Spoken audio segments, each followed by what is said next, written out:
Hello everyone, welcome to Integrity Career Academy Latur Maharashtra. और जितने भी होमी बाबा के एस्पिरेंट इस वीडियो को देख रहे हैं या फिर क्लास 9th के स्टूडेंट इस वीडियो को देख रहे हैं, तो आपके पास आज मौका है कि आप अपने चैप्टर स्ट्रक्चर ऑफ एटम को सुपर स्ट्रॉन्ग कर सकते हैं। कैसे कर सकते हैं? देखिए, होमी बाबा एग्जाम में 2008 से लेके 2024 तक जितने भी प्रीवियस ईयर क्वेश्चन पूछे गए वो सारे के सारे इस वीडियो में सॉल्व करेंगे। इसके साथ साथ हम आपको ये भी बताएंगे कि एग्जाम में क्वेश्चन सॉल्व करने का अप्रोच कैसा होना चाहिए, आपकी थिंकिंग कैसे होनी चाहिए। तो नोटबुक और पेन लेके बैठिए, दिमाग खोल के बैठिए और पूरा वीडियो देखिएगा। इसके साथ साथ अगर आप हमारे होमी बाबा का कोर्स और टेस्ट सीरीज खरीदना चाहते हैं तो डिस्क्रिप्शन में हमारे एकेडमी का कॉन्टैक्ट नंबर होगा, आप उस पर कॉन्टैक्ट करके सारी इंफॉर्मेशन ले सकते हैं। तो चलिए वीडियो को शुरू करते हैं। सबसे पहला question, which of the following particle has dual nature. ये कह रहा है किस पार्टिकल का ड्यूअल नेचर होता है। तो सारी दुनिया जानती है कि जो इलेक्ट्रॉन होते हैं ना, उसका दो नेचर होता है। कौन कौन सा? एक होता है पार्टिकल नेचर और एक होता है वेव नेचर। तो इलेक्ट्रॉन का ड्यूअल नेचर होता है और हमारा आंसर आ जाएगा बी, इलेक्ट्रॉन। देखिए कितना आसान सवाल था, समझ रहे हैं? आगे देखिए, अभी तो स्टार्ट किया हमने। Who proposed the following atomic model. इस एटॉमिक मॉडल को किसने प्रपोज्ड किया? तो ध्यान से देखो, थॉमसन मॉडल ने तो ये कह दिया था कि एटम के अंदर इलेक्ट्रॉन चारों तरफ फैला हुआ है और एटम पूरा पॉजिटिव चार्ज का है। तो इसका मतलब थॉमसन नहीं आएगा। सबसे पहली बार रदरफोर्ड ने बताया था कि सेंटर में न्यूक्लियस होता है और उसके चारों तरफ इलेक्ट्रॉन घूमते हैं। ये सबसे पहले रदरफोर्ड ने बताया था। तो सेकंड का आ जाएगा डी। बाद में बोर ने भी बोला, लेकिन सबसे पहले तो रदरफोर्ड ने बोला ना। क्लियर है क्या? आगे देखिए, चलिए थर्ड क्वेश्चन कह रहा है element X has KLMN electron shell, maximum how many electrons can accommodate in N shell. कह रहा है एन शेल में मैक्सिमम कितने इलेक्ट्रॉन आ सकते हैं। तो आप जानते हो ना, के शेल मतलब पहला गोला n बराबर 1, एल शेल मतलब दूसरा गोला n बराबर 2, एम शेल मतलब तीसरा गोला और एन शेल मतलब चौथा गोला। ये हमने पढ़ा है कि नहीं? हाँ, अब ये कह रहा है एन वाले में कितने आएंगे। तो किसी भी शेल में हमें नंबर ऑफ इलेक्ट्रॉन निकालने के लिए फॉर्मूला यूज करना होता है 2n²। एन के लिए वैल्यू कितनी है? 4 पुट कर दो। 2 इंटू 4 का स्क्वायर, 4 4 जा 16 एंड 16 2 जा 32। साफ साफ आंसर आ गया कि 32 इलेक्ट्रॉन आ सकते हैं। अरे इजी है कि नहीं? जब भी शेल में पूछे आप इस फॉर्मूले का यूज करिए, 2n²। इसे कहते हैं bore bury electron distribution rule. एक बार देख लो, किसी को कोई डाउट है? चलिए आगे बढ़ते हैं। Next question, question number third देखिए, ये क्या कह रहा है? Select the correct statement with reference to Thomson and Rutherford atomic theory. कह रहा है दोनों ने कौन सी थ्योरी एकदम करेक्ट बताई है। पहला option, both theories consider existence of neutron. गलत बात है। ना तो थॉमसन ने न्यूट्रॉन के बारे में कुछ बोला था, ना ही रदरफोर्ड ने न्यूट्रॉन के बारे में कुछ बोला। न्यूट्रॉन को तो अलग से जेम्स चैडविक ने बताया है। ये गलत हो गया। दूसरा, both theories explain why atom is neutral. बिल्कुल सही बात है। दोनों ने कहा था कि जितना नेगेटिव चार्ज है उतना ही पॉजिटिव चार्ज है, तो एटम इलेक्ट्रिकली न्यूट्रल होता है। दूसरा सही है। तीसरा क्या है? Both theories consider positive and negative charge to be scattered everywhere. गलत। ऐसी बात थॉमसन ने बोली थी कि पॉजिटिव और नेगेटिव चारों तरफ फैला हुआ है, रदरफोर्ड ने नहीं बोली थी, इसलिए ये गलत हो गया। चौथा, both theories consider presence of empty space. गलत। एम्प्टी स्पेस के बारे में रदरफोर्ड ने बताया था, थॉमसन तो कह रहा है कि पूरा स्फीयर ही पॉजिटिव चार्ज का है, खाली जगह तो कुछ बताई ही नहीं उसने। ये भी एक ही चीज है तो दोनों ने कही थी, और यही हमारा आंसर हो जाएगा ऑप्शन नंबर बी। क्या क्लियर है? नेक्स्ट क्वेश्चन की तरफ बढ़े। चलिए नेक्स्ट क्वेश्चन देखो, ये कह रहा है identify deuterium atom from the following.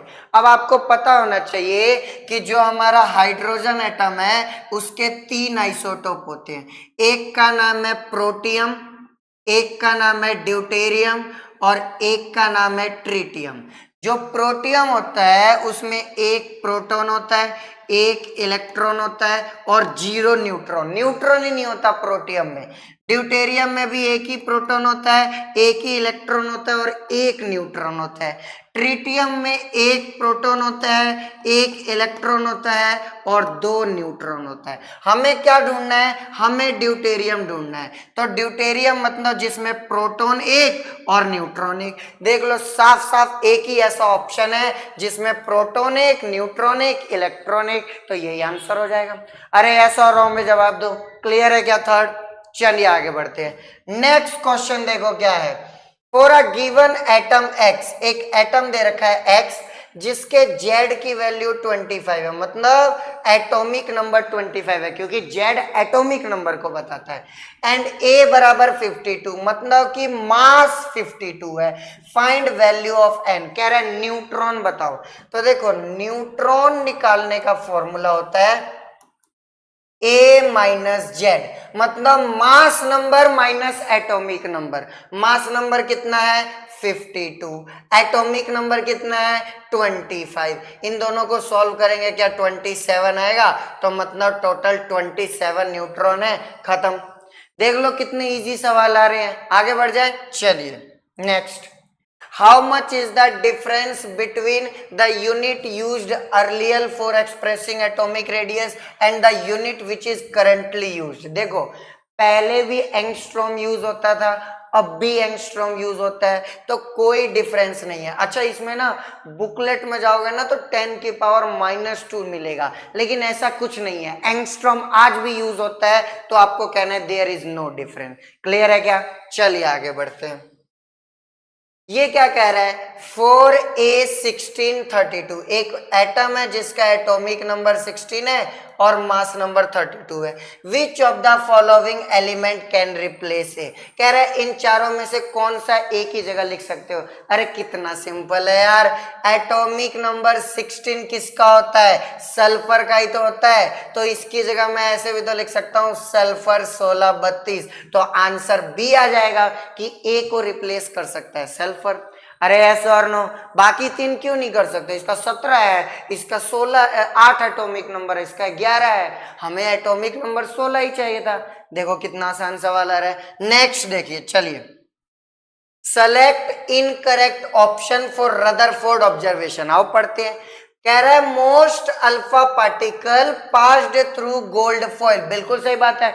बहुत सारे अल्फा पार्टिकल एटम में से सीधे सीधे पास हो गए थे। अरे हो गए थे कि नहीं? सही बात है। Some alpha particle scattered at large angle. बिल्कुल सही बात है। कुछ अल्फा पार्टिकल लार्ज एंगल की तरफ मुड़ गए थे, ये भी सही है। Third, some deviated at very small angle. बिल्कुल सही बात है। कुछ स्मॉल एंगल में ही मुड़े थे, कुछ बहुत स्मॉल एंगल में मुड़े थे, ये भी सही है। मोस्ट बाउंस बैक, ये गलत बोल दिया। अरे भैया 8000 में से, या कुछ किताब कहती है 20,000 में से ही एक बाउंस बैक हुआ था। ये तो कह रहा है बहुत सारे बाउंस बैक हो गए। गलत कह रहा है और हमें गलत ही बताना था, तो ऑप्शन नंबर डी आ गया कि बहुत सारे बाउंस बैक नहीं हुए थे। कुछ किताब 9वीं 10वीं की कहती है 8000 में से एक, और 11वीं की किताब कहती है 20,000 में से एक। तो देख लेना, ये समझ रहे हो, इसका आएगा डी। आगे बढ़ते हैं। चलिए कह रहा है प्रोटॉन और न्यूट्रॉन क्या है। मैं यहीं पे बता देता हूं आपके लिए, टेंशन मत लो, ये चीज नहीं होगी, नोट कर लेना। एटम को ना 2 पार्ट्स में डिवाइड किया गया है। एक का नाम है फंडामेंटल पार्टिकल्स, एटम के अंदर जो पार्टिकल्स होते हैं, एक आते हैं फंडामेंटल पार्टिकल्स और एक होते हैं कंपोजाइट पार्टिकल। इन कंपोजाइट पार्टिकल्स का ही दूसरा नाम होता है हेड्रॉन्स। क्या नाम होता है? हेड्रॉन्स। अब ध्यान से सुनना मेरी बात, इस फंडामेंटल पार्टिकल में दो लोग आते हैं, लेप्टॉन और क्वार्क। लेप्टॉन्स में ही आता है हमारा इलेक्ट्रॉन, जो इसीलिए हम इलेक्ट्रॉन को फंडामेंटल पार्टिकल बोलते हैं। हेड्रॉन में आते हैं प्यारे बच्चों प्रोटॉन और न्यूट्रॉन। क्योंकि ये फंडामेंटल नहीं है, प्रोटॉन को बनाने के लिए क्वार्क का यूज होता है और इसको भी बनाने में क्वार्क का यूज होता है। तो ये फंडामेंटल नहीं है। हमसे पूछ रहा है प्रोटॉन और न्यूट्रॉन क्या है, क्या जवाब मिल गया? अरे यस और नो, प्रोटॉन और न्यूट्रॉन हेड्रॉन्स है। ये आपके लिए लिख के जा रहा हूं, इसे नोट कर लीजिएगा। आगे बढ़े तो प्रोटॉन और न्यूट्रॉन हेड्रॉन्स है, इलेक्ट्रॉन हमारा फंडामेंटल पार्टिकल होता है। चलिए आगे बढ़ते हैं। नेक्स्ट कह रहा है atomic number of zinc is 30। Zinc का एटॉमिक नंबर 30 है। How many electron will be present in N shell. कह रहा है इसके एन शेल में कितने इलेक्ट्रॉन होंगे, आओ देख लेते हैं। जिंक की इलेक्ट्रॉनिक कॉन्फ़िगरेशन होती है 1s2, 2s2, 2p6, 3s2, 3p6, 4s2, 3d10। ये इलेक्ट्रॉनिक कॉन्फ़िगरेशन होती है जिंक की। अब देखो क्या ये पहला गोला है, पहले गोले में कितने इलेक्ट्रॉन है? 2, तो मतलब के शेल के अंदर 2 इलेक्ट्रॉन। क्लियर है? आगे देखो क्या ये दूसरा गोला है, ये जो रेड से किया है मैंने, और दूसरे गोले में कितने हैं? एल के अंदर, तो 2 यहां 6 यहां, कितने हो गए? 8 इलेक्ट्रॉन। तीसरा एम की बात करेंगे, क्या तीसरा 2 तो ये है और एक ये तीनों तीसरा गोला है। तीसरे गोले में कितने हैं? 2, 6, 8 और 10, 18। क्या तीसरे गोले में 18 है? अरे यस और नो। चौथा गोला देखो, क्या चौथा गोला केवल यही है और इसमें कितने इलेक्ट्रॉन दिख रहे हैं आपको? एन वाले में 2। इसने पूछा था एन में कितने हैं, क्या आपको साफ साफ दिख गया? एन शेल में 2 ही इलेक्ट्रॉन है, तो आपका आंसर आ जाएगा सेकंड। बोलो किसी को डाउट है क्या? कॉन्फ़िगरेशन लिखते देखो साफ साफ पता चल गया कि एन शेल में 2 ही है। क्लियर है क्या? चलिए आगे बढ़ते हैं। कह रहा है which of the following is an example of isotope. तो ना आइसोटोप सेम एलिमेंट में बनता है। लेड अलग एलिमेंट है, बिस्मिथ अलग एलिमेंट है, नहीं होगा। कार्बन नाइट्रोजन ऑक्सीजन अलग एलिमेंट है, नहीं होगा। पोटेशियम कैल्शियम अलग एलिमेंट है, नहीं होगा। ये सेम है। अभी अभी पढ़ाया था हाइड्रोजन के 3 आइसोटोप होते हैं, प्रोटियम, ड्यूटेरियम, ट्रिटियम। तो ये हमारा आंसर हो जाए। जो मैंने प्रोटियम को P से रिप्रेजेंट किया था ना, उसको H से भी रिप्रेजेंट कर देते हैं, क्योंकि ज्यादा नेचर में वही मिलता है। ठीक है ना? तो इसका आंसर आ गया सेकंड। देखो कितना आसान सवाल है। चलिए next, who among the following suggest electron cannot move freely। किसने बताया कि इलेक्ट्रॉन फ्रीली मूव नहीं कर सकता? J Thomson. क्यों? जे थॉमसन ने क्या बोला, ध्यान से देखो। जे थॉमसन ने बोला कि एटम स्पेरिकल शेप का है। एटम कैसा है? स्पेरिकल शेप, जिसमें ये पूरा स्पेयर, ये जो येलो कलर से मैंने भर दिया, ये पॉजिटिव चार्ज है। और फिर उसने कहा कि इसमें नेगेटिव चार्ज प्रेजेंट है, लाइक सीड इन वाटरमेलन। कह रहा है कि नेगेटिव चार्ज इसमें प्रेजेंट है जैसे वाटरमेलन के अंदर सीड प्रेजेंट होता है। तो सीड तो मूव नहीं कर सकता ना, और यही उसने भी कह दिया कि इलेक्ट्रॉन मूव नहीं कर सकते। तो हमारा आंसर आएगा इसका जे थॉमसन। क्या क्लियर है? क्योंकि जे थॉमसन ने कहा इलेक्ट्रॉन धसे हुए हैं तो मूव ही नहीं कर पाएंगे। अरे यस और नो, आगे आ जाओ। Next question, what will be the number of neutron in the following element. अभी अभी बताया ना, न्यूट्रॉन निकालने का formula mass number minus atomic number. तो 23 में से 11 माइनस करोगे, हाँ पहले के लिए 23 में से 11 माइनस किया, क्या 12 आ जाएगा। दूसरे के लिए 24 में से 12 माइनस करूंगा, क्या 12 आ जाएगा। तीसरे के लिए 40 में से 19 माइनस करूंगा, क्या 21 आएगा। 12 12 21। Option number C is the correct option.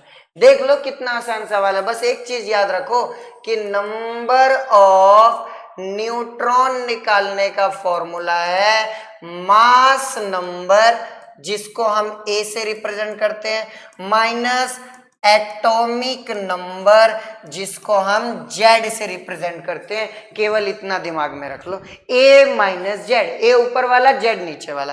Clear है क्या? आओ आगे आ जाओ। Next question, identify the isotopes of oxygen from the following. तो देखो ऑक्सीजन का एक आइसोटोप 16 होता है, एक आइसोटोप 17 होता है, एक आइसोटोप 18 होता है। ना तो इसमें 16 है ना तो इसमें 17 है, एक ही 18 वाला है, तो हमारा आंसर हो जाएगा 18। क्या क्लियर है? देख लो कितने आसान सवाल है, बस इनको नोट में डाल लेना ये जो भी लिखवा रहा हूं। आगे देखो, what will be the maximum number of electron in sixth orbit. प्यारे बच्चों ध्यान से देखो, वो कह रहे हैं सिक्स्थ ऑर्बिट, छठे गोले में। क्या मैंने अभी अभी बताया था कि हम 2n² वाला फॉर्मूला यूज करते हैं। तो n की जगह, n का मतलब कितना है यहाँ पे 6 है ना, पुट कर दो 2 इंटू 6 का स्क्वायर, 6 6 जा 36, और 36 को 2 से मल्टीप्लाई किया 72 इलेक्ट्रॉन, मतलब कि छठे गोले में 72 इलेक्ट्रॉन्स आएंगे। अरे यस और नो, ये फॉर्मूला बस याद रखो 2n²। क्लियर है? ये याद रखना, ऑर्बिट का ही दूसरा नाम होता है शेल। तो कुछ सवाल में शेल वर्ड यूज करेगा, कुछ सवाल में ऑर्बिट वर्ड यूज करेगा। और इसी का एक और नाम होता है एनर्जी लेवल, तो ये भी यूज कर सकता है, दिमाग में रखना। समझ आ रहा है क्या? चलिए आगे बढ़ते हैं। नेक्स्ट कह रहे हैं an element X combine with Y, X Y के साथ कंबाइन कर रहा है तो XY3 कंपाउंड बना रहा है। क्या बना रहा है? XY3 बना रहा है। Select the correct option. मैं आपको कुछ बता देता हूं पहले, जो भी, क्या मैं इसको लेफ्ट साइड में मान लूं और इसको राइट साइड में मान लो? यस और नो? लेफ्ट साइड में ना हमेशा मेटल दिखेगा आपको, और राइट साइड में क्या दिखेगा? Non metal. और मेटल क्या करते हैं? लॉस करते हैं इलेक्ट्रॉन का, और नॉन मेटल क्या करते हैं? गेन करते हैं। ये एक दिमाग में फ्लो चार्ट रखना, ठीक है? अब आओ क्वेश्चन पढ़ते हैं। कह रहा है X contain 3 electron in their outermost shell. बिल्कुल सही बात है। कैसे पता चला? अरे भैया एक्स लेफ्ट हैंड साइड, आप खुद देखो XY3 कब बना होगा? जब x का 3 होगा, y का 1 होगा, तभी तो क्रॉस मल्टीप्लाई करके XY3 बना है।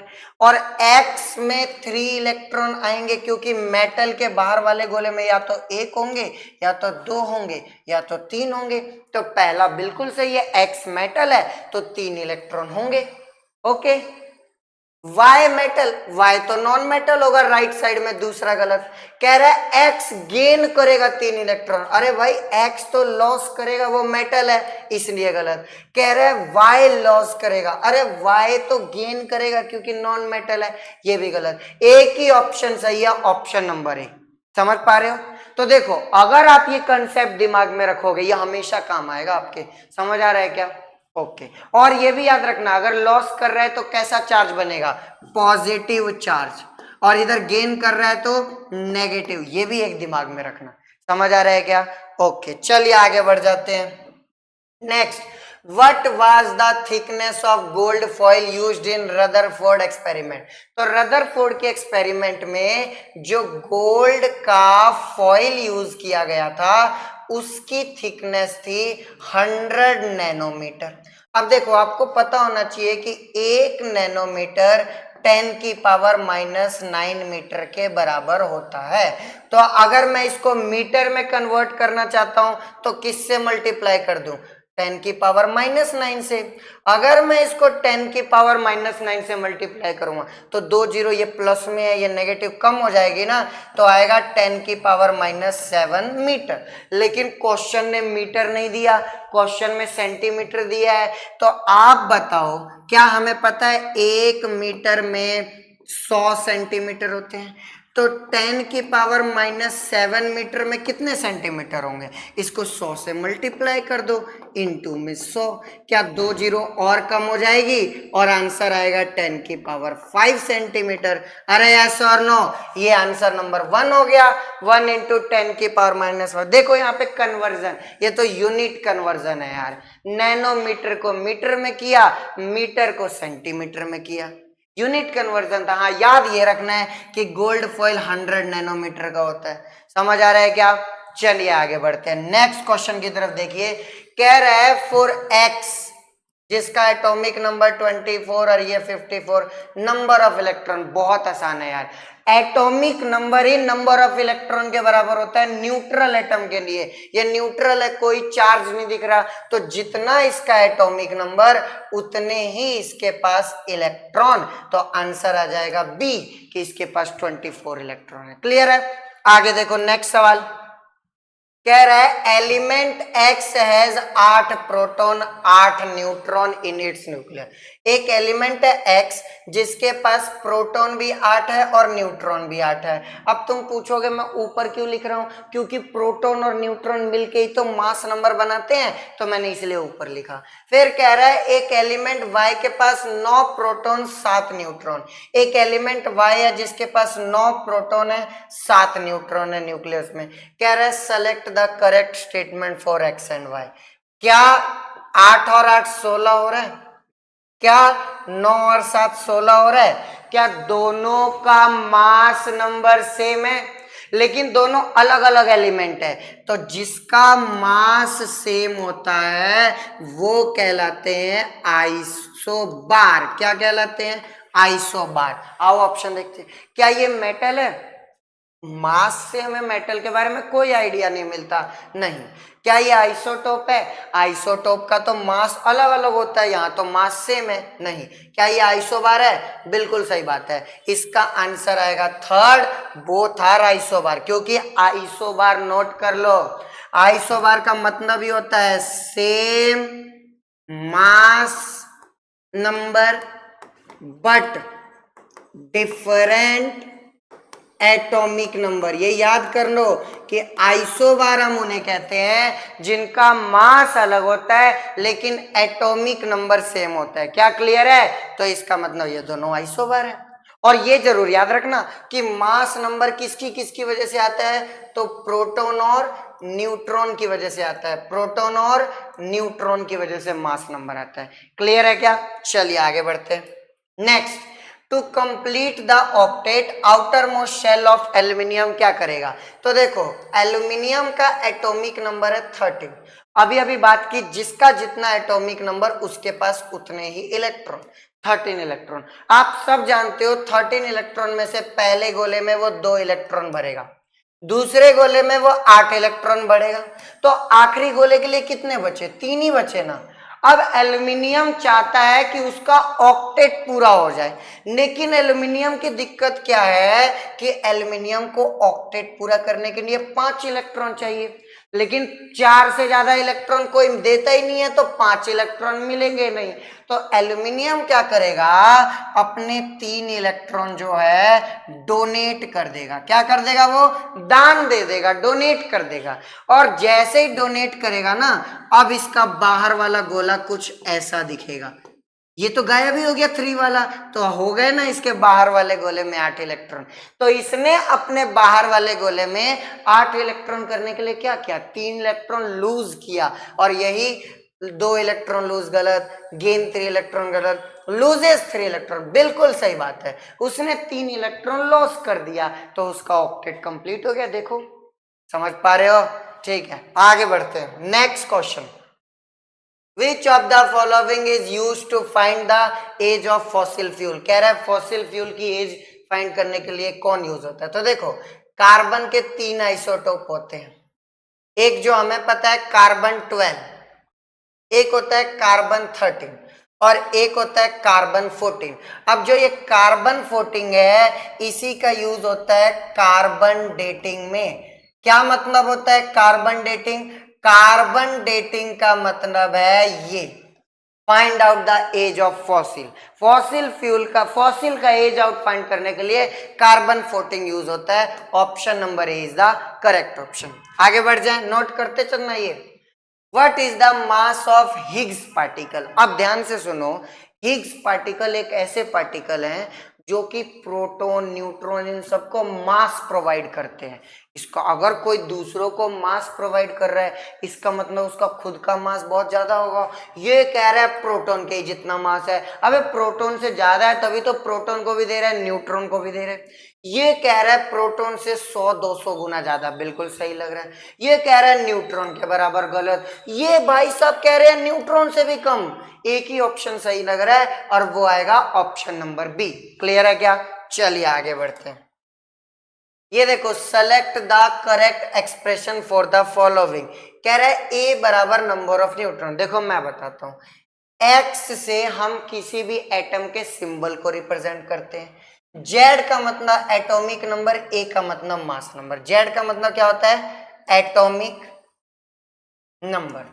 ए का मतलब क्या होता है? Mass number. और आप जानते हो मास नंबर किसकी वजह से आता है? प्रोटॉन और न्यूट्रॉन। एटॉमिक नंबर किसकी वजह से आता है? प्रोटॉन की वजह से। आओ देखते हैं। कह रहा है ए बराबर नंबर ऑफ न्यूट्रॉन, गलत हो गया ना। ए बराबर तो मास नंबर होता है, पहला गलत।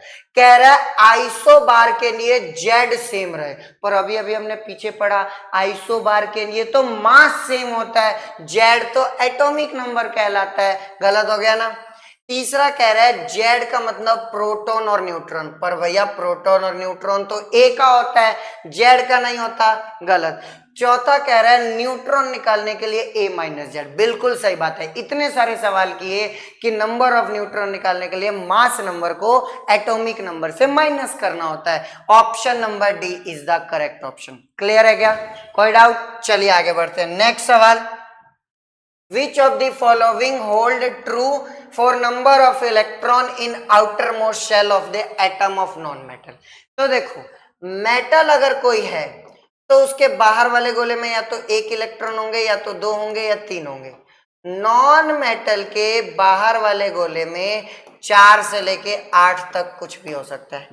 पहला ऑप्शन कह रहा है कि नॉन मेटल में 3 से ज्यादा तो ठीक है, इज इक्वल टू का भी साइन लगा रखा है, कह रहा है 3 भी हो सकते हैं, लेकिन नॉन मेटल में 3 तो हो ही नहीं सकता, इसलिए पहला ऑप्शन है। दूसरा ऑप्शन कह रहा है कि नॉन मेटल में 5 या 5 से ज्यादा हो सकता है, 4 या 8 के बीच में 5 या 5 से ज्यादा तो आता ही है। तीसरा ऑप्शन कह रहा है 4 से कम। अबे 4 से कम तो मेटल में होता है, नॉन मेटल में नहीं। ये कह रहा है 3 या 3 से कम, ये भी गलत। एक ही ऑप्शन सही है, ऑप्शन नंबर बी। क्लियर है क्या? चलिए आगे बढ़ते हैं। कह रहा है electronic configuration of an element, ये दिया हुआ है, क्या दिया है? 1s2, 2s2, 2p6, 3s2, 3p6। कह रहा है इसकी वैलेंसी बनाओ। अब वैलेंसी 0, सर कैसे पता चला 0 सर? अरे यार इसके बाहर वाले गोले में पहले से ही 8 है, ऐसे भी नहीं पता चल रहा तो इलेक्ट्रॉन काउंट करो। 2 और 2 4, 4 और 6 10, 10 और 2 12, 12 और 6 18, 18 इलेक्ट्रॉन किसके पास होते हैं? सर जी आर्गन के पास होते हैं। और आर्गन क्या है? सर जी नोबल गैस है, और नोबल गैस की वैलेंसी कितनी होती है? सर जी वैलेंसी 0 होती है। अबे डाउट ही नहीं था इसमें, तो सी आना था। क्लियर है क्या? चलिए आगे बढ़ते हैं। नेक्स्ट क्वेश्चन कह रहा है maximum how many electrons can fit in the third orbit. कह रहा है तीसरे गोले में कितने आएंगे। अब सेम ही सवाल फिर हो गया, 2n² लगा दो, 2 इंटू 3 का स्क्वायर, 3 का स्क्वायर 9, 9 2 जा 18 electrons. Option number D is the correct option. Clear है क्या? चलिए आगे बढ़ते हैं। Next, how many of the following configuration represent metal.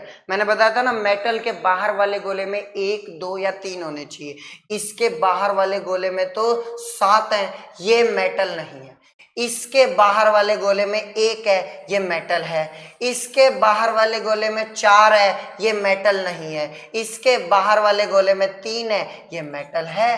तो देखो एक तो टोटल 2 लोग ऐसे हैं जो प्योर मेटल है, आंसर बी आ जाएगा। अरे यस और नो, देख रहे हो कितने इजी इजी सवाल आ रहे हैं। आगे बढ़ जाओ, चलो। The M shell is the valence shell, कह रहा है इन चारों में से किसका एम शेल बाहर वाला शेल है। आओ देखते हैं। ब्रोमीन का एटॉमिक नंबर होता है 35। तो अगर मैं इसके इलेक्ट्रॉनिक कॉन्फ़िगरेशन लिखूं 1s2 2s2 2p6 3s2 3p6 4s2 3d10 और 3p5। अब देखो ये कॉन्फ़िगरेशन में यहाँ तो नहीं सिखा सकता, आप कोर्स में आएंगे, आपको वीडियो लेक्चर मिलेंगे, वहां सिखाया गया है पूरा। अब फिर देखो 35 है, अब इसका क्या करता है, एम शेल ढूंढना है। क्या ये पहला है के शेल, क्या ये दूसरा है एल शेल, क्या ये और ये तीसरे हैं एम शेल। अच्छा सॉरी, यहाँ पे ना 4p आएगा।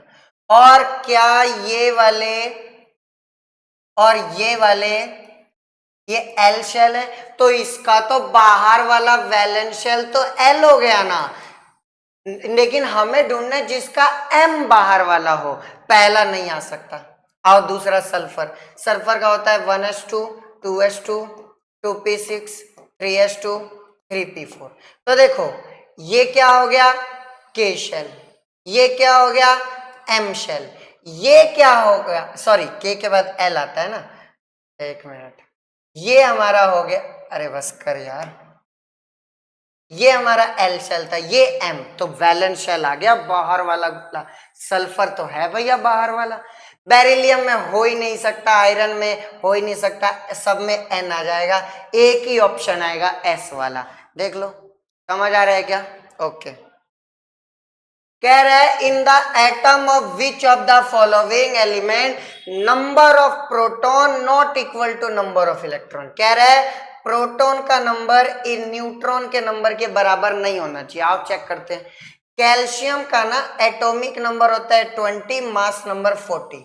तो जिसका एटॉमिक नंबर 20 उसके पास प्रोटॉन 20, और न्यूट्रॉन निकालने के लिए 40 माइनस 20 करूंगा तो भी 20 आ जाएगा। यार यहाँ तो बराबर आ गया, मतलब कैल्शियम नहीं हो सकता। मैग्नीशियम देखो, मैग्नीशियम का atomic number 12, mass number 24। Again atomic number 12 है तो प्रोटॉन कितने हो गए 12, और 24 में से 12 माइनस किया तो न्यूट्रॉन भी 12, ये भी बराबर आ गया, मतलब नहीं हो सकता। सोडियम देखो, सोडियम का एटॉमिक नंबर 11 और mass number 23।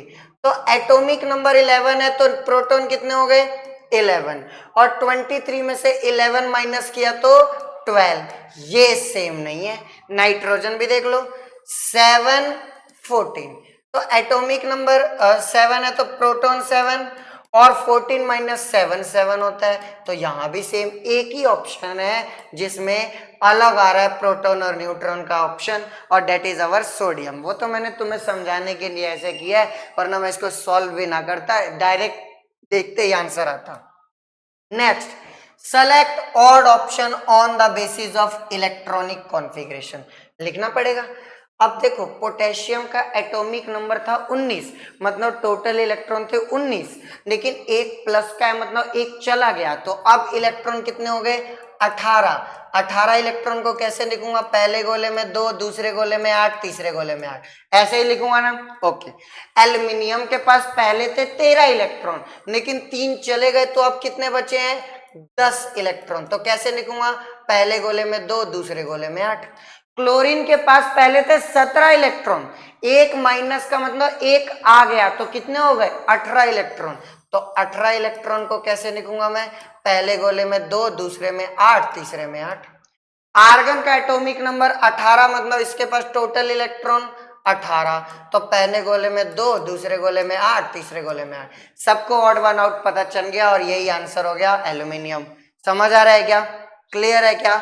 Okay. Next, What is observed during transition of electron between the orbit? Transition मतलब एक गोले से दूसरे गोले में जाना। तो ध्यान से सुनो, जैसे अगर मैं बात करूं ये पहला गोला, ये दूसरा गोला, मान लो आप टेढ़ा मेढ़ा जो भी बन रहा है, तीसरा गोला। हाँ, अब ध्यान से सुनो, अगर इलेक्ट्रॉन यहां से यहां जा रहा है तो वो क्या करेगा, एनर्जी गेन करेगा। मतलब अगर इलेक्ट्रॉन अपने गोले से बड़े गोले में जा रहा है तो वो एनर्जी लेके जाएगा, लेकिन कोई इलेक्ट्रॉन बड़े वाले गोले से छोटे गोले में आ रहा है तो वो एनर्जी रिलीज करेगा, बाहर निकालेगा। तो ट्रांजिशन में एनर्जी गेन भी हो सकती है, रिलीज भी हो सकती है। आओ ऑप्शन कह रहा है इट मे एब्जॉर्ब, बिल्कुल बात है, मे एब्जॉर्ब कह रहा है तो एब्जॉर्ब भी कर सकता है। इट मे एमिट, सही बात है, एमिट भी कर सकता है। इट मे एब्जॉर्ब और emit specific amount of energy, हाँ स्पेसिफिक अमाउंट ऑफ एनर्जी, सही बात है, इसीलिए आएगा option number D, all of this. Clear है क्या? चलिए आगे बढ़ते हैं, next question. Which of the following statement is not correct, कह रहा है इनमें से कौन सा स्टेटमेंट सही नहीं है। पहला, the electron revolve around the nucleus in specific orbit, सही बात है, बोर ने कहा था कौन सा इलेक्ट्रॉन किस ऑर्बिट में घूमेगा ये फिक्स है, ठीक है ना, स्पेसिफिक ऑर्बिट जिसे हम स्टेशनरी ऑर्बिट कहते हैं, पहला सही है। Inter arbitrary movement of electron is spiral, अबे महागर, स्पाइरल का मतलब हो गया ऐसी मूवमेंट है, ऐसी मूवमेंट थोड़ी है, इलेक्ट्रॉन न्यूक्लियस में थोड़ी जा रहा है, इसीलिए दूसरा गलत। तीसरा, atomic number of an atom is the total number of proton present in it, बिल्कुल सही बात है, जितना एटॉमिक नंबर होता है उतना ही प्रोटॉन का नंबर होता है, तीसरा सही है। चौथा, the maximum number of electron present in any orbit of an atom can be calculated with the formula 2n², इतनी देर से यही तो कैलकुलेट कर रहे हैं ना कि 2n², ये भी सही है। हमें ना नॉट करेक्ट बताना था, एक ही नॉट करेक्ट है सेकंड, तो हमारा आंसर आ जाएगा सेकंड। क्लियर है क्या? यस और नो? आगे देखो, N element X has valency 3, कह रहा है एक एलिमेंट है एक्स जिसकी वैलेंसी 3 है। What will the molecular formula of carbonate, अब इसका फॉर्मूला मुझे ना कार्बोनेट का साथ बनाना है। कार्बोनेट CO3 को कहते हैं और कार्बोनेट की वैलेंसी 2 होती है। क्या ये दोनों सेम टेबल से कट रहे हैं? नहीं कट रहे, तो फॉर्मूला बनाने का तरीका क्या होता है? Cross multiplication. एक्स को 2 से मल्टीप्लाई किया है तो एक्स के नीचे 2, CO3 को 3 से मल्टीप्लाई किया है तो CO3 के नीचे 3, H2 CO3 की thrice, option number C is the correct option. पढ़ा होगा ना, ऐसे ही फॉर्मूला बनाया जाता है। आगे चलो, next, a species x contain 15 proton, इसके पास 15 प्रोटॉन है, 18 इलेक्ट्रॉन है और 16 न्यूट्रॉन है। बताओ ये कैसी स्पीसीज है? न्यूट्रल है, कटायन है, अनायन है? तो देखो, जितना एटॉमिक नंबर है ना, जितना प्रोटॉन है उतना ही इलेक्ट्रॉन होता है, लेकिन इसके पास तो इलेक्ट्रॉन एक्स्ट्रा है, इसका मतलब इस एटम ने कहीं से 3 इलेक्ट्रॉन गेन किए हैं, और अगर कोई 3 इलेक्ट्रॉन गेन करेगा वो तो अनायन बनाएगा, तो इसीलिए आंसर आ जाएगा बी, ठीक है ना। आप याद रखना, जितना प्रोटॉन उतना ही इलेक्ट्रॉन, लेकिन ये भाई साहब कह रहे हैं इलेक्ट्रॉन तो 18 है, इसका मतलब 3 बाहर से लिया होगा, और जब भी इलेक्ट्रॉन बाहर से लेता है अनायन बनेगा। कितना इजी सवाल था, क्लियर है? चलिए आगे, next, the correct order of increasing number of proton, proton का इंक्रीजिंग ऑर्डर बनाना है, एटॉमिक नंबर का इंक्रीजिंग ऑर्डर देख लो, क्योंकि एटॉमिक नंबर ही प्रोटॉन के बराबर होता है। के का क्या होता है? 19। आयोडीन का क्या होता है? आयोडीन का 53 होता है। क्लोरीन का कितना होता है? 17। तो ये तो इंक्रीजिंग ऑर्डर नहीं है, काट दो। इसका 19, इसका 17, इसका 35, ये भी इंक्रीजिंग ऑर्डर नहीं है, काट दो। इसका 17, इसका 18, इसका 19, इसका 35, इसका 53। देखो इंक्रीजिंग ऑर्डर चल रहा है, ये है इंक्रीजिंग ऑर्डर। यहां आ जाओ, 18, 19, 17, 35, 53, 19 के बाद 17 आ रहा है, गलत। एक ही ऑप्शन सही है increasing order, that is option number C. Clear है क्या? चलिए आगे बढ़ते हैं। कह रहा है electronic configuration of some of the element are given below, which element is most reactive. Most reactive आप देखते हैं 2 8 17, 8 और 2 10 और 7 17, 17 एटॉमिक नंबर किसका होता है? क्लोरीन। 2 8 6, 8 और 2 10 और 6 16 किसका होता है?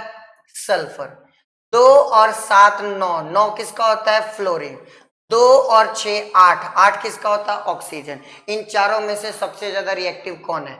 फ्लोरीन, क्योंकि फ्लोरीन की इलेक्ट्रोनेगेटिविटी, इलेक्ट्रॉन को खींचने की पावर सबसे ज्यादा होती है, इसलिए सबसे ज्यादा रिएक्टिव है यहाँ पे फ्लोरीन। ठीक है ना, क्योंकि फ्लोरीन मोस्ट इलेक्ट्रोनेगेटिव है। इलेक्ट्रोनेगेटिव का मतलब इलेक्ट्रॉन खींचने की टेंडेंसी सबसे ज्यादा इसके पास होती है। सेकंड नंबर पे आता है क्लोरीन। ठीक है ना, ये सेकंड नंबर पे आएगा। आगे बढ़ जाओ। Match the column. आयोडीन 131 का यूज कहां होता है? सबको पता है, गोइटर को ट्रीट करने में पहले का सी, यूरेनियम एनर्जी प्रोड्यूस करने में दूसरे का ए, और कोबाल्ट कैंसर के ट्रीटमेंट में तो तीसरे का बी। ढूंढो C A B, C A B. First option is the right option. Clear है क्या? चलिए आगे बढ़ते हैं। नेक्स्ट सवाल, a compound B2A2 has the following arrangement of electron, then A and B are। बहुत सिंपल है, देखो A एक ऐसा एटम है जिसके पास एक ही इलेक्ट्रॉन है। सर कैसे पता चला? अरे ये दूसरा वाला तो B का है, तो एक इलेक्ट्रॉन किसके पास होता है? हाइड्रोजन के पास। तो रिस्पेक्टिवली मतलब पहला ए ढूंढना है। ये ए नहीं है, ये ए नहीं है, ये एक ही ऑप्शन में ए है, तो वही हमारा आंसर हो गया। और देखो, और देख सकते हो, बी ने एक इलेक्ट्रॉन बी ने यहां रखा है, एक इलेक्ट्रॉन यहां पे रखे होंगे उसने 3 इलेक्ट्रॉन, क्योंकि 3 तो बाजू वाले के भी होंगे। तो बी के पास ना टोटल 4 इलेक्ट्रॉन है। कितने हैं? 4। और 4 इलेक्ट्रॉन बाहर वाले गोले में किसके पास होते हैं? कार्बन के। इसीलिए आंसर आएगा ये। इसका मैं रियल स्ट्रक्चर दिखाऊं तो ये ऐसा स्ट्रक्चर है, ये देखो ऐसा स्ट्रक्चर है ये। एक हाइड्रोजन ने रखा, एक कार्बन, एक कार्बन ने रखा, एक हाइड्रोजन, और यहाँ पे ये अपना, ये अपना, ये अपना, ये अपना, ये अपना, ये अपना, ऐसा स्ट्रक्चर है हाइड्रोजन कार्बन। आंसर क्लियर है क्या? चलिए आगे बढ़ते हैं। Next, what do you mean by quark? क्या थोड़ी देर पहले बताया था, क्वार्क फंडामेंटल पार्टिकल में आता है, ये आएगा। क्लियर है? Okay. Next, Which of the following isotope is used in the detection of small tumor? छोटा सा कैंसर का ट्यूमर डिटेक्ट करने में, पहचानने में किसकी मदद ली जाती है? आर्सेनिक 74। इसमें देखो आपको याद करना पड़ेगा, आर्सेनिक 74 का यूज किया जाता है कैंसर के स्मॉल ट्यूमर को डिटेक्ट करने में। आगे आ जाओ। Find the odd one out. Pico इसे कहते हैं पिकोमीटर, इसे कहते हैं एंगस्ट्रॉम, इसको कहते हैं AMU एटॉमिक मास यूनिट, इसे कहते हैं नैनोमीटर। ऑड वन यूनिट में n आएगा। क्यों? ये मास को रिप्रेजेंट कर रहा है, बाकी सब उसके मीटर डिस्टेंस के लेंथ को मेजर करते हैं, ये मास को मेजर करता है, इसीलिए ऑड वन आउट में U आ जाएगा, atomic mass unit. Okay. Statement 1, aluminium foil can not be used in alpha scattering experiment. बिल्कुल सही बात है। एक सवाल हमने किया कि अल्फा स्कैटरिंग एक्सपेरिमेंट में तो गोल्ड फॉइल यूज होता है जिसकी थिकनेस 100 नैनोमीटर थी। बिल्कुल सही है पहला। दूसरा कह रहा है aluminium is highly malleable metal. बिल्कुल सही है। अरे एल्यूमिनियम हाईली मेलिएबल है, तभी तो हमारी चपाती एल्यूमिनियम फॉइल में पैक होती है। तो दोनों सही है, लेकिन दोनों एक दूसरे को एक्सप्लेन नहीं कर रहे, तो आंसर आएगा सेकंड, कि सही तो दोनों है लेकिन दोनों एक दूसरे को एक्सप्लेन नहीं कर रहे हैं। समझ आ रहा है क्या? ओके। नेक्स्ट सवाल, using the given table select the correct alternative about x and y। Okay, x का ना कह रहा है प्रोटॉन का नंबर 8 है, तो जिसका प्रोटॉन 8 उसका एटॉमिक नंबर, और y का भी प्रोटॉन 8 है, मतलब y का भी एटॉमिक नंबर 8, और x का प्रोटॉन और न्यूट्रॉन 8 और 8, 8 और 8 कितने होंगे?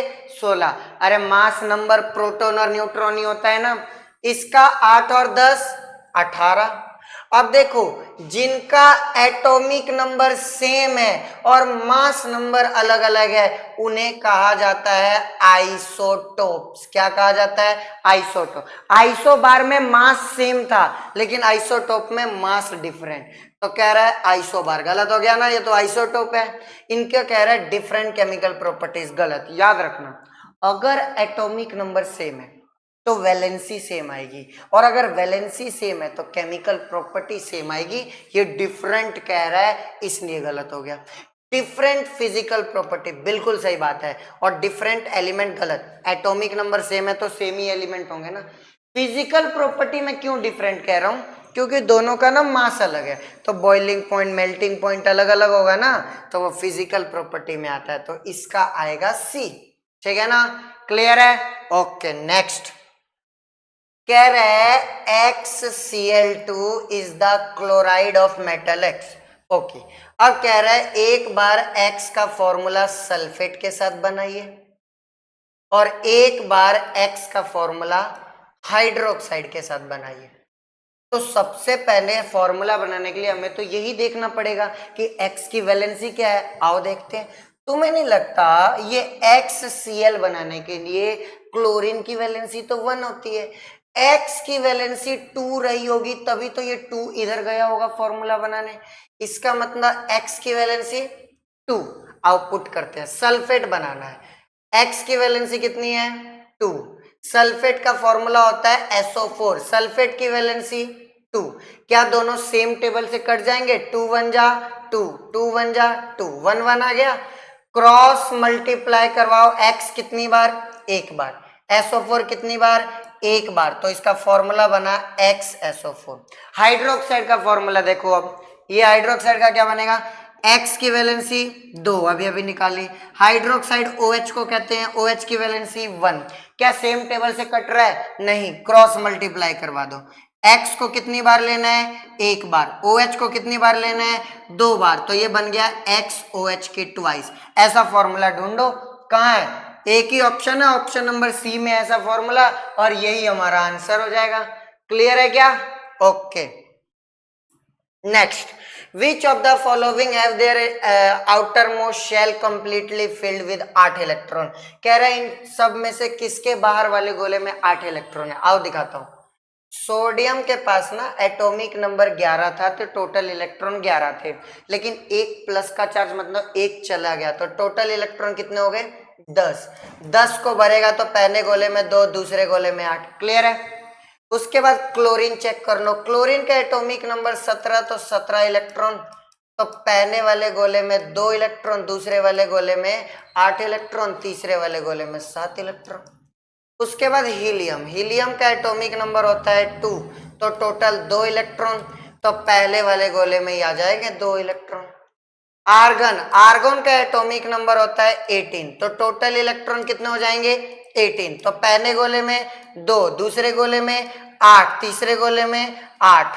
उसके बाद है पोटेशियम। पोटेशियम का एटॉमिक नंबर 19, तो टोटल 19 इलेक्ट्रॉन। तो पहले गोले में 2, दूसरे गोले में 8, तीसरे गोले में 8, चौथे गोले में 1, तभी तो 19 हो पाएंगे ना। ब्रोमीन। ब्रोमीन का होता है 35, तो एक सेकेंड ना, ब्रोमीन का होता है Br माइनस 35 होता है, लेकिन माइनस की वजह से एक और आ गया, तो कितने हो गए? 36 इलेक्ट्रॉन।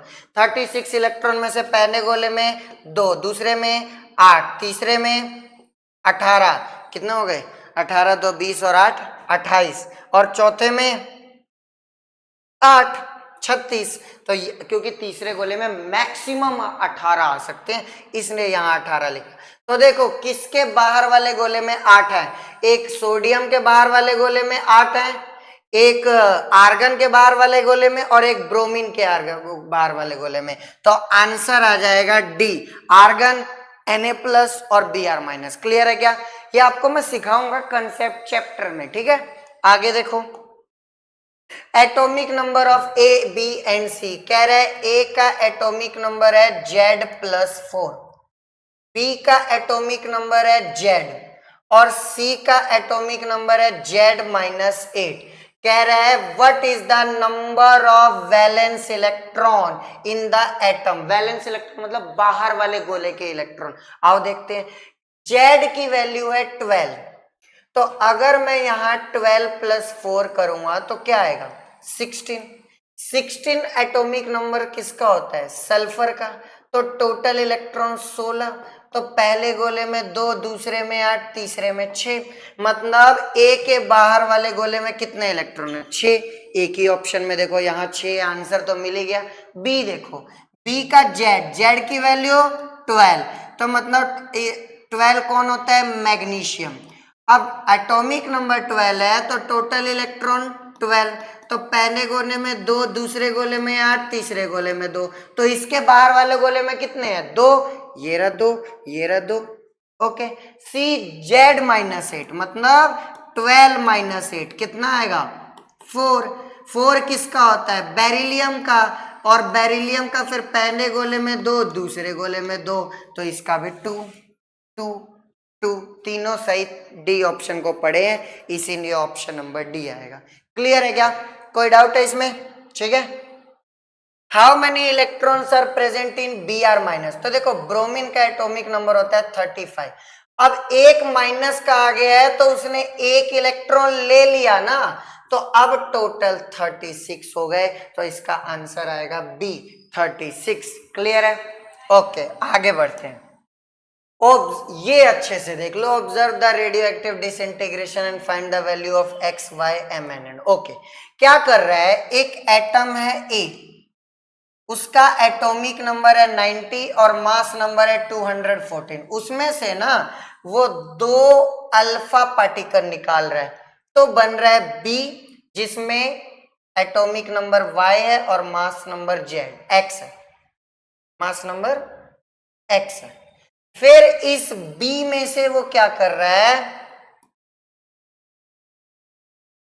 3 बीटा पार्टिकल निकाल रहा है, ये बीटा का सिंबल होता है, तो बन रहा है C, जिसका एटॉमिक नंबर n है, मास नंबर m है। हमें इस x y और mn की वैल्यू, तो आपको यहाँ कंसेप्ट क्या याद रखना है, कंसेप्ट देखो, अल्फा पार्टिकल का ना एटॉमिक नंबर होता है 2, मास नंबर होता है 4, तो जब भी आप अल्फा पार्टिकल निकालोगे एटॉमिक नंबर कितना कम हो जाएगा 2, और मास नंबर कितना कम हो जाएगा 4। तो आओ देखो, इसके हम 2 अल्फा पार्टिकल निकाल रहे हैं, अगर एक अल्फा पार्टिकल निकालते हैं तो एटॉमिक नंबर कम होता है 2, हम 2 अल्फा पार्टिकल निकाल रहे हैं तो एटॉमिक नंबर कितना कम होगा 4, तो 90 की जगह y की वैल्यू कितनी आ जाएगी 86, 4 एटॉमिक नंबर कम होगा। ओके, एक अल्फा पार्टिकल निकालने से मास कम होता है 4, हम 2 अल्फा पार्टिकल निकाल रहे हैं तो मास कितना कम होगा 8, तो 214 में से 8 गया तो कितना आएगा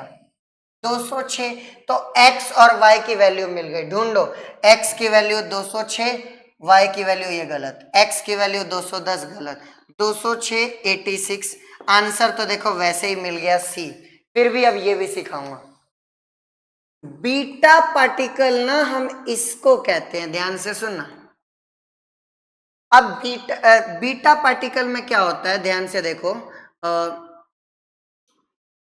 बीटा पार्टिकल में एक एटॉमिक नंबर होता है, क्या होता है एक एटॉमिक नंबर। ठीक है, अब बीटा पार्टिकल में होता क्या है, जब भी बीटा पार्टिकल बाहर निकलता है एक न्यूट्रॉन कन्वर्ट हो जाता है प्रोटॉन में। ठीक है, एक न्यूट्रॉन किस में कन्वर्ट हो जाता है प्रोटॉन में। अब ध्यान से सुनना मेरी बात, हमारे पास x की वैल्यू कितनी आ गई 206, यहां से y की वैल्यू कितनी आ गई 86। अब बीटा पार्टिकल में न्यूट्रॉन प्रोटॉन में कन्वर्ट हो गया, क्या मास पे कोई फर्क पड़ेगा? अरे मास निकाला जाता है प्रोटॉन और न्यूट्रॉन से, अब न्यूट्रॉन ही प्रोटॉन में कन्वर्ट हो रहा है तो क्या मास पे कोई फर्क पड़ेगा? नहीं, इसका ये याद रखो, न्यूट्रॉन ही प्रोटॉन में कन्वर्ट हो रहा है तो मास पे तो फर्क ही नहीं पड़ेगा। इसका मतलब जब भी बीटा पार्टिकल निकलता है न्यूट्रॉन प्रोटॉन में कन्वर्ट हो गया तो मास सेम रहेगा, तो यहां भी 206 था तो यहां भी 206। अब ध्यान से सुनो, अगर न्यूट्रॉन प्रोटॉन में कन्वर्ट हो रहा है तो एटॉमिक नंबर बढ़ेगा कि नहीं?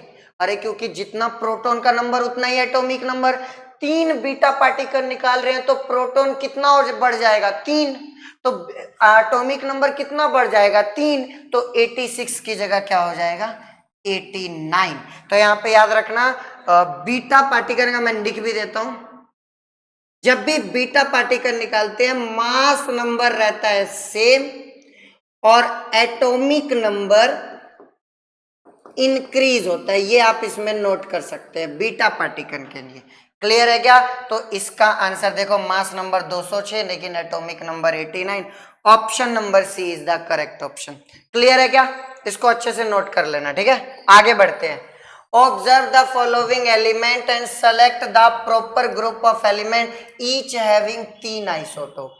तो कार्बन के पास होते हैं 3 आइसोटोप, 12, 13 और 14। सल्फर के पास 3 नहीं होते हैं, सल्फर के पास ये होता है 32, 33, 34, 36, 4 होते हैं। ऑक्सीजन के पास 3 होते हैं, 16, 17, 18। एल्यूमिनियम के पास तो हम एक ही पढ़ते हैं 27। और क्या रह गया कोबाल्ट, कोबाल्ट के तो भैया बहुत सारे होते हैं, मैं लिख देता हूं बहुत सारे। और क्या रह गया क्लोरीन, क्लोरीन का यहां देख लो, क्लोरीन के 2 होते हैं, क्लोरीन 35 और क्लोरीन 37। तो हमें बताना था जिसके 3 आइसोटोप है, शकल देख लो, एक कार्बन के 3 आइसोटोप है, एक ऑक्सीजन के 3 आइसोटोप है, कार्बन 1 नंबर पे, ऑक्सीजन 3 नंबर पे है, तो 1 और 3 इसका आंसर हो जाएगा। क्लियर है क्या? इसका आंसर हो जाएगा 1 और 3। आगे बढ़ जाए, चलिए next. 3 element X, Y and Z having atomic number 18, 19, 20 respectively. How many electrons are present in L shell? आओ देखते हैं। 18 में से पहले गोले में 2, दूसरे गोले में 2, तीसरे गोले में 19 है तो पहले गोले में 2, दूसरे में 8, तीसरे में 8, चौथे में 1। 20 है तो पहले गोले में 2, दूसरे में 8, तीसरे में 8 और चौथे में 2। पहले गोले को बोलते हैं के शेल, दूसरे गोले को बोलते हैं एल शेल, तीसरे गोले को बोलते हैं एम शेल और चौथे गोले को बोलते हैं एन शेल। ये बोल रहा है एल शेल में कितने हैं, एल में 8, एल में 8, एल में 8, तीनों के एल में 8 है, तो option number C is the correct option. Clear है क्या? चलिए आगे बढ़ते हैं। Next, Which of the following statement are true for an atom? कह रहा है atomic number he number of proton plus number of electron के बराबर होता है। गलत, प्लस नहीं आएगा, क्योंकि एटॉमिक नंबर जितने ही प्रोटॉन के नंबर होते हैं और उतने ही इलेक्ट्रॉन के। ये कह रहा है प्रोटॉन और इलेक्ट्रॉन को जोड़ दे तो एटॉमिक नंबर बनेगा, गलत है। दूसरा कह रहे हैं मास नंबर हम प्रोटॉन और न्यूट्रॉन के नंबर को कहते हैं, बिल्कुल सही बात है, मास नंबर में प्रोटॉन और न्यूट्रॉन को जोड़ा जाता है, दूसरा सही है। तीसरा देखो, कह रहा है एटॉमिक नंबर में प्रोटॉन और न्यूट्रॉन को जोड़ेंगे, फिर गलत हो गया, क्योंकि प्रोटॉन और न्यूट्रॉन को जोड़ा वो तो मास नंबर होता है। चौथा, एटॉमिक नंबर ही प्रोटॉन का नंबर है और इलेक्ट्रॉन का नंबर है, इज इक्वल टू लगाया इस बार, बिल्कुल सही बात है। एटॉमिक नंबर ही प्रोटॉन का नंबर है और एटॉमिक नंबर ही इलेक्ट्रॉन का नंबर है, ये भी सही है। तो हमें बताना था सही, ट्रू वाला बताना था, और एक दूसरा सही है, एक चौथा सही है, तो ऑप्शन नंबर डी आ जाएगा।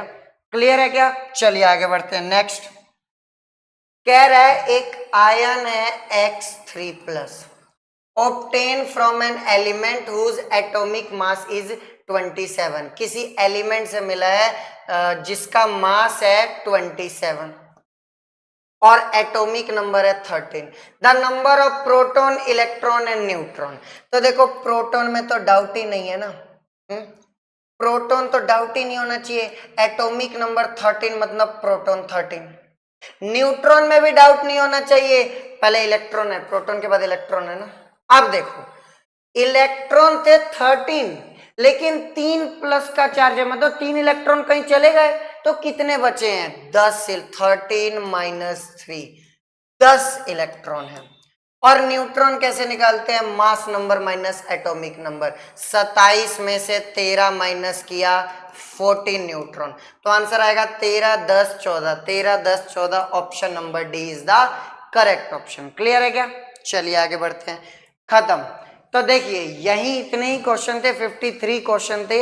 हमने ये सारे क्वेश्चन डिस्कस किए। बहुत सारी चीजें ऐसी आई होंगी जो आप बिल्कुल पहली बार पढ़ रहे होंगे, उसका नोट्स में नोट करिए, वीडियो को दोबारा देखिए, की कॉन्सेप्ट नोट करिए। मिलेंगे नेक्स्ट चैप्टर के साथ, तब तक के लिए थैंक यू सो मच।